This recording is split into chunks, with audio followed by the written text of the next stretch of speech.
రాష్ట్రంలో MCA MBA కోర్సుల ప్రవేశాల కొరకు నిర్వహించిన ఏపీ ఐసెట్ ఫలితాలను ఆంధ్రప్రదేశ్ ఉన్నత విద్యామండలి చైర్మన్ కె హేమచంద్రారెడ్డి విడుదల చేశారు. అనంతపురంలోని శ్రీకృష్ణదేవరాయ విశ్వవిద్యాలయంలో వైస్ ఛాన్సలర్ హుసేన్ రెడ్డితో కలిసి పరీక్షా ఫలితాలను ఆయన విడుదల చేశారు.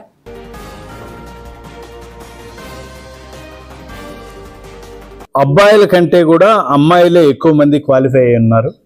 ఈ ఐసెట్ ఎగ్జామినేషన్లో 20,296 మంది అబ్బాయిలు క్వాలిఫై అయితే 22,688 మంది అమ్మాయిలు ఈ ఐసెట్ ఎగ్జామ్లో క్వాలిఫై అయినారు.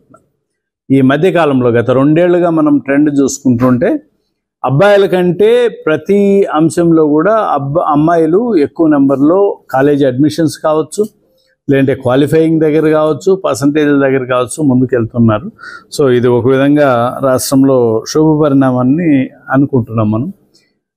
ఈ శుభ పరిణామాన్ని స్వాగతిస్తూ ఈ ఎస్కే యూనివర్సిటీని మనస్ఫూర్తిగా అభినందిస్తూ, మరీ ముఖ్యంగా వైస్ ఛాన్సలర్ హుసేన్ రెడ్డి గారిని, కన్వీనర్ మురళీకృష్ణ గారిని, నా యాప్షే మిత్రులు సుధీర్ రెడ్డి గారిని అభినందిస్తూ ఫ్లాలెస్గా అంటే ఎటువంటి తప్పులు లేకుండా ఐసెట్ ఎగ్జామినేషన్ని ఎలాంటి క్రిటిసిజము లేకుండా, ఎటువంటి అనుమానాలకు తావివ్వకుండా చాలా ట్రాన్స్పరెంట్గా క్లీన్గా కండక్ట్ చేసిన ఎస్కే యూనివర్సిటీకి మరొకసారి అభినందనలు తెలియజేసుకుంటూ